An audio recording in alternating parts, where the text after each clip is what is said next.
June 28, 1945, 04:55 hours, British occupation zone, Bad Fallingbostel. 3 women stood against posts in the pre-dawn darkness, waiting for bullets that would never come. Allied records show 17 executions scheduled that morning across Lower Saxony. Only 14 occurred.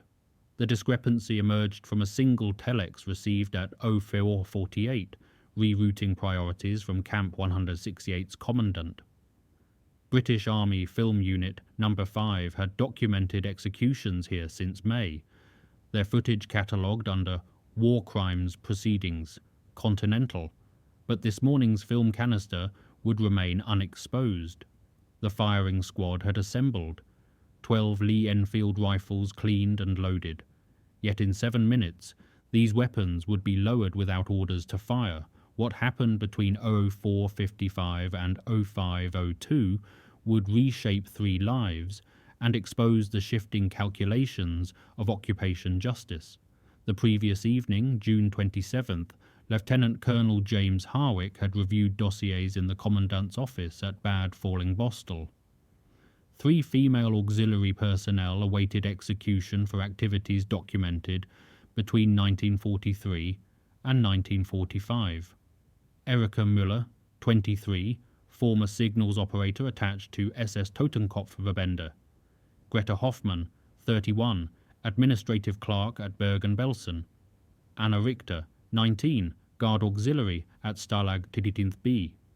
Their trials had concluded June 15th, sentences confirmed by 21st Army Group Legal Branch. Harwick's signature appeared on all 3 death warrants at 1942 hours. Outside, the camp's 1,847 prisoners settled into evening routines, unaware that 3 among them had less than 10 hours remaining. The British garrison numbered 312 men, predominantly from 2nd Battalion, Argyll and Sutherland Highlanders. Most had served since Normandy. They understood procedures. At 20, Woolde Sergeant Major William Fraser collected the condemned from Compound 3. No resistance was recorded. The women walked between guards to the isolation block, a converted Wehrmacht ammunition store reinforced with fresh concertina wire. Fraser's duty log noted, prisoners secured, 2014, no incidents. Through barred windows they could see the execution posts already in position, stark against the tree line. The camp's generator hummed steadily, powering searchlights that swept the perimeter every 40 seconds. In London, Foreign Office telegram traffic that night included 17 references to accelerated proceedings in occupied Germany. The mathematics of post-war justice demanded efficiency. Midnight arrived with rain drumming on corrugated roofs throughout the camp. In the isolation block, the condemned sat on wooden benches, supervised by 2 guards from 3rd Platoon. Private Douglas Mackay, 19, from Aberdeen, had drawn the night watch. His letter home, dated June 29th, would describe the longest 8 hours of my service. The women spoke little. Müller had requested paper and pencil at 23:30. The request was granted after consultation with duty officer Captain Eric Thornton.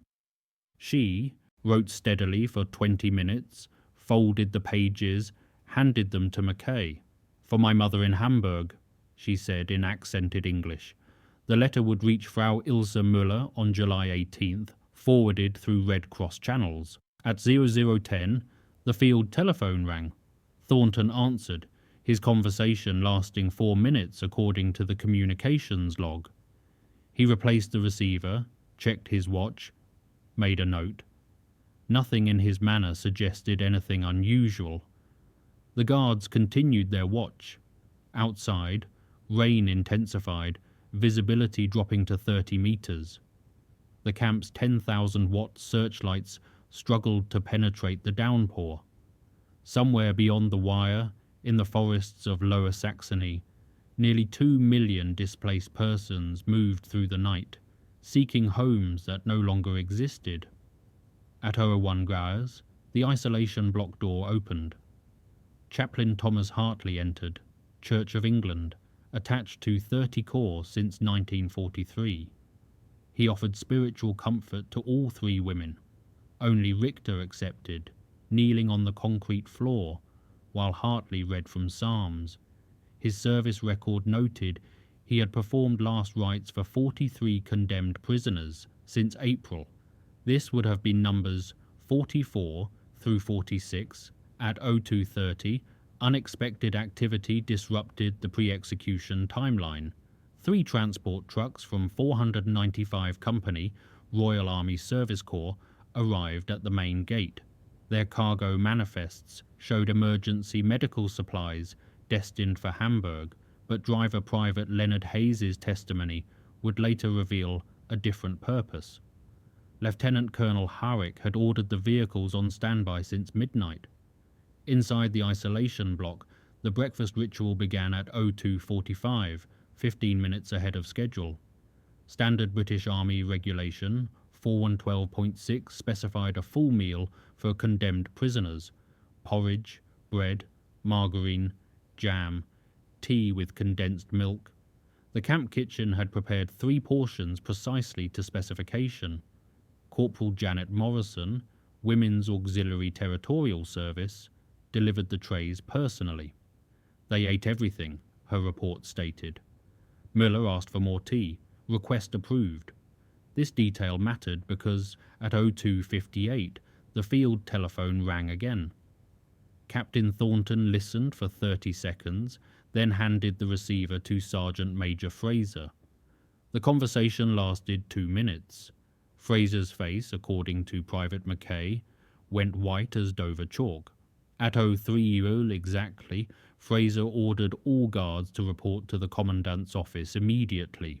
The women remained in the isolation block, now unguarded for the first time since their arrival. Through the window they could see soldiers running through the rain, their movements urgent but purposeless. The execution squad, selected from 1st Platoon, had assembled at 02:00 and completed their preparatory drills. 12 men, 1 blank cartridge randomly distributed among live rounds. They waited in the garrison mess, smoking cigarettes, checking their rifles. At 03:15, their commanding officer, Lieutenant David Parsons, received new orders: stand down immediately, report to barracks, await further instructions. Dawn approached through steady rain as confusion spread through Bad Fallingbostel. At 04:00, Lieutenant Colonel Harwick emerged from his office accompanied by 2 staff officers from 21st Army Group Headquarters. They had arrived by jeep at 03:42, mud-splattered after a 3-hour drive from Lüneburg. Major Anthony Pemberton, Judge Advocate General's Department, carried a leather briefcase containing documents that would alter 3 death sentences. The telex that triggered this intervention had originated from London at 23:15 the previous evening. Its contents: reference operational instruction 45145. Suspend all Category 3 executions pending review. Acknowledge immediately. Harwick had acknowledged at 0014. Now Pemberton explained the implications. Category 3 designated auxiliary personnel whose crimes fell below threshold for mandatory execution under revised occupation directives issued June 26. The policy shift reflected pressure from Parliament, where questions about military justice in occupied Germany had dominated debate since May. At 04:15, Harwick signed amended orders. The women would be transported to Internment Camp 5 near Paderborn for indefinite detention pending further review. Outside, the execution posts stood empty in the grey light. Sergeant Major Fraser supervised their removal at 04:30, 8 soldiers working in silence to extract the thick wooden beams from their concrete foundations. In the isolation block, the condemned had heard the commotion, seen the unusual activity, but understood nothing. At 04:45, Captain Thornton entered with 2 guards. "Collect your belongings," he said. "You're being moved." Müller asked the only question that mattered. "Are we to die?" Thornton consulted his orders before answering. Not today. The moment of reprieve registered differently on each woman's face. At 04:47, according to Private McKay's later testimony, Müller sat down hard on the bench, hands trembling. Hofmann remained standing, eyes fixed on Captain Thornton as if expecting deception. Richter began to cry, silent tears that she made no effort to hide. Outside, the execution ground stood empty, except for 12 rifles leaning against the garrison wall, their chambers cleared, their purpose nullified. The firing squad had dispersed to regular duties without explanation. Lance Corporal Thomas Garrett, who would have commanded fire, instead found himself supervising breakfast distribution in Compound 2. "Strangest morning of my life," he wrote to his wife in Birmingham. "Can't say more due to censorship, but sometimes mercy finds a way." By 05, the 3 women stood outside the isolation block, rain soaking their prison uniforms within seconds. Sergeant Major Fraser had assembled an escort detail, 4 soldiers, 1 truck, explicit orders to deliver the prisoners to Transport Staging Area B within 30 minutes. The women climbed into the canvas-covered truck bed, assisted by guards, who hours earlier had expected to carry their bodies to the burial ground. The truck's engine, a Bedford OEI 3.5 litre, started on the 3rd attempt. As they drove through the main gate, Müller glimpsed the camp one final time through the rain-streaked canvas. Later she would tell Red Cross investigators that she memorized every detail. The watchtowers, the wire, the endless rows of barracks disappearing into morning fog. Behind them, Bad Fallingbostel resumed its routine of managing 1,844 remaining prisoners, its execution ground already being converted back to vehicle maintenance area. Transport Staging Area B occupied a former Luftwaffe training field, 6 kilometers south of Bad Fallingbostel. At 05:28, the truck carrying 3 reprieved women joined a convoy of 17 vehicles preparing for the journey to Paderborn. The manifest, filed by Transportation Officer Captain Robert Hemsworth, listed 341 prisoners for relocation, categories ranging from minor party officials to auxiliary personnel awaiting extended detention. Among them, Müller, Hofmann and Richter represented cases 338, 339 and 340, their death sentences commuted to indefinite internment by Administrative Order 45V1-45. The convoy departed at 06 hours sharp, a line of trucks stretching nearly half a kilometre along the rain-slicked road. Each vehicle carried 20 prisoners and 2 guards. Standard travelling speed, 40 kilometres per hour. Expected arrival, 13 Hadid hours. The women rode in truck 14, separated from male prisoners by a canvas partition. Through gaps in the covering, they watched the German countryside pass, destroyed bridges, burned vehicles pushed into ditches, occasional clusters of civilians walking nowhere in particular. At 07:15, the convoy stopped for fuel at a Royal Army Service Corps depot near Celle. The prisoners remained in the trucks while guards distributed water and hard biscuits. A British military policeman checked documents, counted heads, waved them through. His log entry: Convoy Delta 7 processed 07:31, no irregularities. During the fuel stop, Müller observed 3 things she would later document in her memoir: the precise organisation of British logistics, the exhaustion visible in every soldier's face, and the strange sensation of travelling toward continued life rather than certain death. The rain had stopped by 8 weak sunlight filtering through clouds as the convoy resumed its journey south. By 09 the convoy had covered 78 kilometres, crossing from British Second Army's area into territory controlled by 1st Canadian Army. The administrative boundary meant new paperwork, processed at a checkpoint near Hanover. Major Dennis Fitzgerald, Canadian Provost Corps, reviewed the prisoner manifests with particular attention to the 3 women. Commuted sentences, Captain Hemsworth explained. London's orders. Fitzgerald had seen similar cases all week. Policy shifts from occupation headquarters created constant adjustments in the field. He stamped the documents, noted the time. 09:17. The convoy continued south through a landscape that told the war's final chapter in ruins and refugees.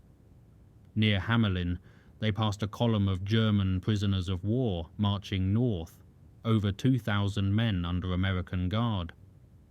The 2 processions moved in opposite directions for several minutes, former enemies now merely traffic on a crowded road. At 10:30, mechanical problems forced Truck 9 to stop. Its radiator had overheated, steam billowing from under the hood. The convoy halted while repairs were attempted. Prisoners were allowed to stretch their legs under heavy guard. Müller stood beside the road, studying a burned Sherman tank in an adjacent field, its turret blown completely off, flowers already growing through the driver's hatch. She wondered about the crew, whether they had escaped, whether their families knew their fate. The mechanical delay lasted 40 minutes. During this time, according to Guard Private Stanley Morrison's report, the prisoners remained docile and cooperative. The women especially drew notice for their composure.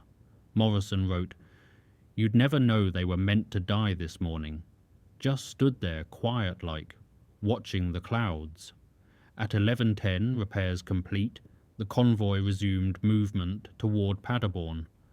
Internment Camp 5 appeared through the truck's canvas opening at 12:47, 13 minutes ahead of schedule. The facility, constructed around a former Wehrmacht kaserne, housed 8,000 prisoners in conditions that British inspectors rated adequate but austere. Triple wire fencing, guard towers every 100 meters, searchlights capable of illuminating every square meter after dark. The convoy entered through the main gate, past signs in English and German warning of deadly force authorization. Processing began immediately. Müller, Hofmann and Richter were separated from the general population, directed to Administrative Block C for special categorization. Lieutenant Helen Blackwood, Intelligence Corps, conducted individual interviews starting at 14:00. Her questions focused on their wartime activities, documented already in trial transcripts, but requiring confirmation for camp records. Müller answered in precise English, learned during 3 years of signals work. Hoffmann spoke only German, requiring an interpreter. Richter said almost nothing, nodding or shaking her head. Blackwood's assessment. Subjects appear resigned to extended detention, no security concerns noted. By 15:00, the women had been assigned to Compound 7, a section reserved for female auxiliary personnel. Their barracks, number 19, contained 40 beds in an open bay.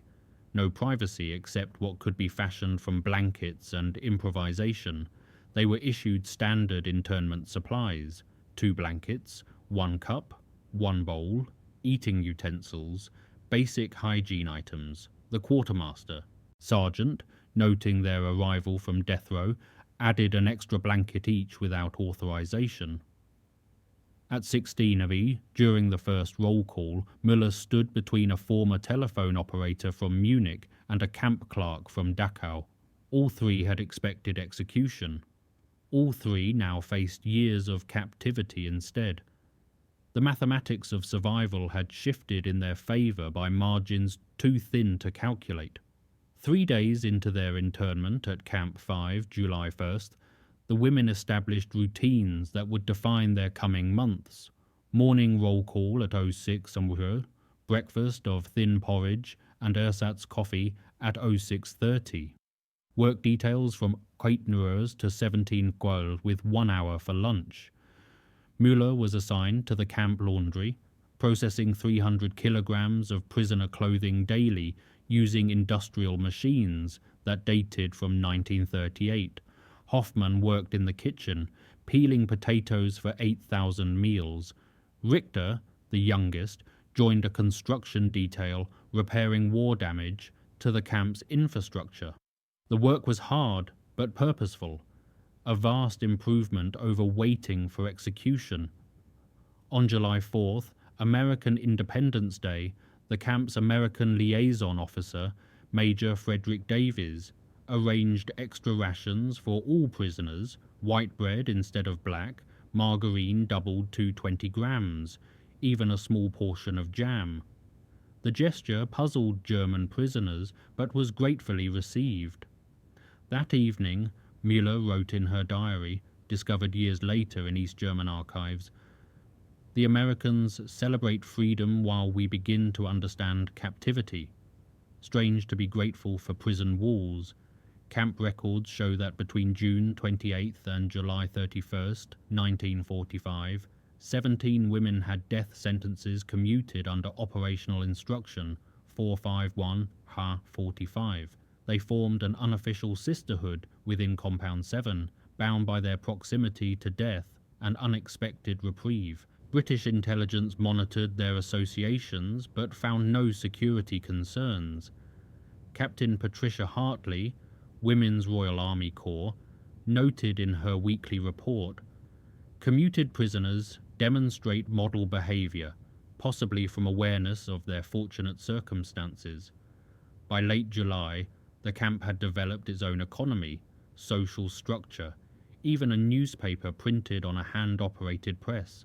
The women participated fully, their past crimes neither forgotten nor entirely defining their present existence.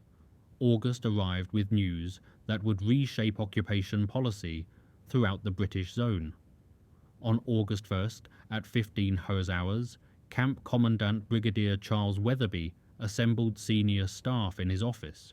A telegram from London announced suspension of all death sentences pending comprehensive review by the newly established Allied Control Council. The decision affected 43 prisoners currently awaiting execution across British-controlled Germany.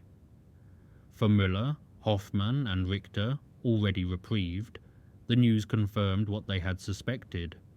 Their survival on June 28th had been part of a larger policy shift, not individual mercy.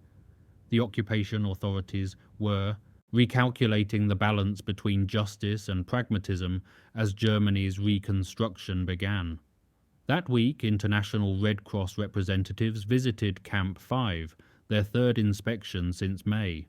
Swiss delegate Henri Bourquin interviewed 17 female prisoners, including the 3 women from Bad Fallingbostel. His report, filed August 7th, noted acceptable conditions consistent with Geneva Conventions. Privately, he told Brigadier Weatherby that the women's testimonies revealed a complex picture of wartime service, coercion, and limited choices. Not all guards were monsters, Bourquin observed. Some were simply young women caught in monstrous systems. This nuanced view gained traction in London, where parliamentary debates increasingly questioned the scope of post-war prosecutions. By August 15th, VJ Day, the camp population had swelled to 9,500 as processing of former Nazi personnel accelerated. The women in Compound 7 watched new arrivals daily, some recognizing faces from their past service. Former SS auxiliary Margareta Schultz arrived on August 16th, having served at the same signal station as Müller in 1944. Their reunion, witnessed by guards, consisted of a brief nod of recognition. The past remained present, but unspoken, buried under the weight of survival and adaptation to their new reality. September brought unexpected developments in the cases of auxiliary personnel throughout the British zone. On September 12th, a review board convened at Camp 5 to reassess sentences for all female prisoners. The board, comprising 2 British officers, 1 American observer, and a French liaison examined 341 cases over 5 days. Müller appeared on September 14th at 10:30. The hearing lasted 18 minutes. Questions focused on her signals work, specifically whether she had transmitted orders relating to atrocities. She answered precisely. "I transmitted all messages given to me. I did not read their contents. That was forbidden." The board noted her cooperation, her clean disciplinary record since internment, and her skills that could aid reconstruction. Hofmann's hearing immediately followed. Her administrative work at Bergen-Belsen presented more complex moral questions. She had processed paperwork for prisoner transfers, knowing the destinations. "I was a clerk," she stated through an interpreter. "I typed what was given to me." The board pressed harder. Did she witness suffering? Yes. Did she report it? To whom could she report? The questions had no clean answers. Richter's case proved most sympathetic. Conscripted at 17, assigned guard duty at a POW camp, she had served 11 months before the war's end. The board found little evidence of wrongdoing beyond membership in a criminal organization. Her youth weighed heavily in deliberations. On September 18th, the board announced its findings. Of 341 cases reviewed, 198 would be released by year's end, 89 held for further investigation, 54 referred for additional prosecution. Müller and Richter were categorized for release. Hofmann would remain pending further investigation. The mathematics of justice had been recalculated once again, balancing individual culpability against the practical needs of occupation administration. October 15, 1945 marked the official closure of executions for auxiliary personnel in the British occupation zone.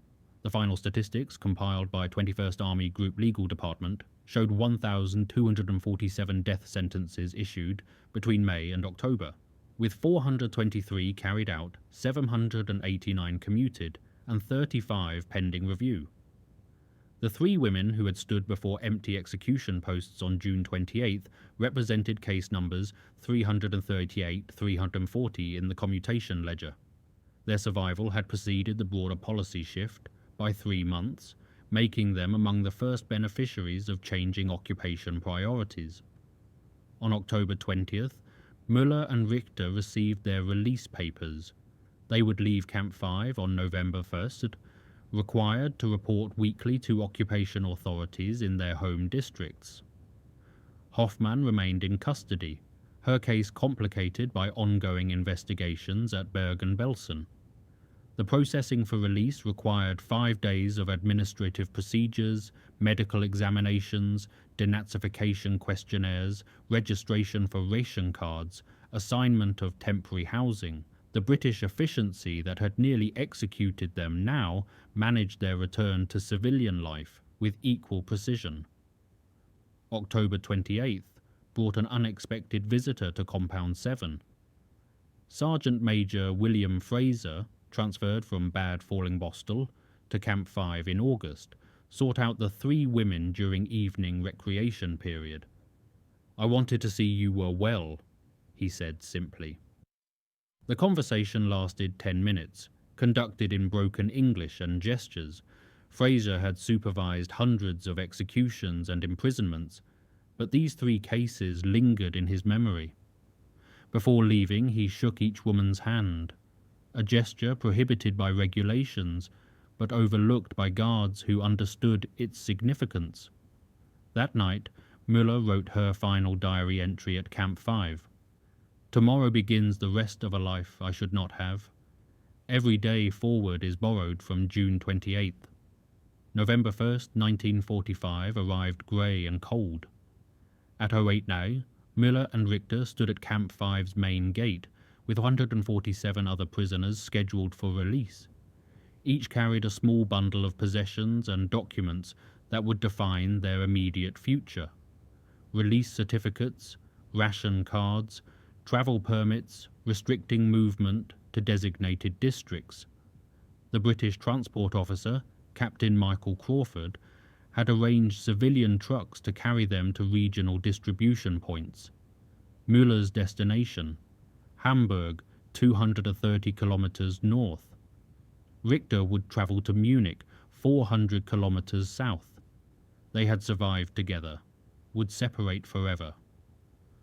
The truck departed at 08:47, passing through the same gates that had admitted them as commuted death sentences 4 months earlier. Hofmann watched from behind Compound 7's fence, her own release still months away, pending investigation outcomes. The journey to Hamburg took 11 hours, the truck stopping frequently at checkpoints where British military police verified documents. Müller observed the destroyed landscape with different eyes than during her prisoner transport. Then she had been cargo. Now she was something more complex, a survivor marked by proximity to death, carrying guilt and gratitude in equal measure.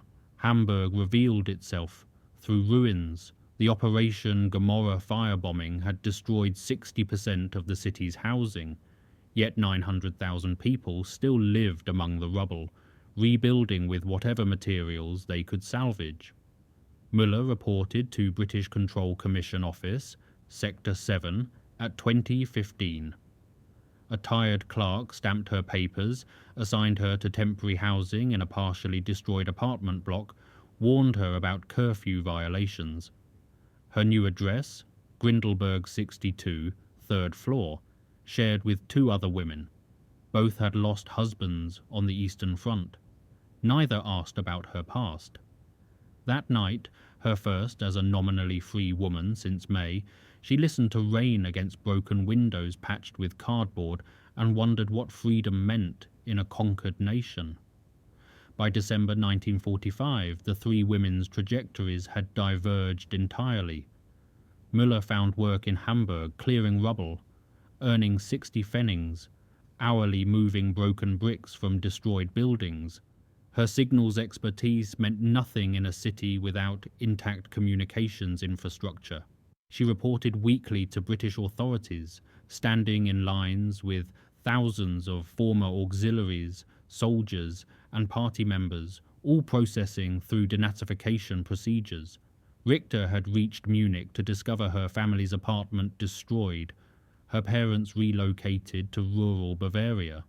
She found them through Red Cross tracing services after 3 weeks of searching. Her mother's first words, "We heard you were shot." The explanation of her survival took hours, tears, disbelief. She found work in an American Army laundry, washing uniforms for occupation forces, her past hidden behind necessary lies. Hofmann remained at Camp 5 until February 1946, when investigators finally closed her file with the notation, "Insufficient evidence for prosecution, administrative complicity only." Her release came without fanfare, processed through the same system that had detained her for 9 months. She returned to Frankfurt, found work as a typist for a construction company, rebuilding what war had destroyed. None of the 3 women ever met again. Their shared mourning of reprieve became a private memory, undiscussed except in rare moments with trusted confessors. Müller would marry in 1948, have 2 children, never tell them about June 28, 1945, until a granddaughter discovered old documents in 1995. Richter emigrated to Canada in 1952, built a new life teaching German, carried her survival as both blessing and burden. Hofmann lived quietly until 1987, her wartime service a carefully guarded secret. The Al-Qaeda British records of their case remained classified until 1975. File 45145, when finally opened, contained a simple notation. Sentences commuted per operational directive. Prisoners relocated. No further action required. Behind that bureaucratic summary lay the morning 3 women heard rifles being unloaded instead of fired.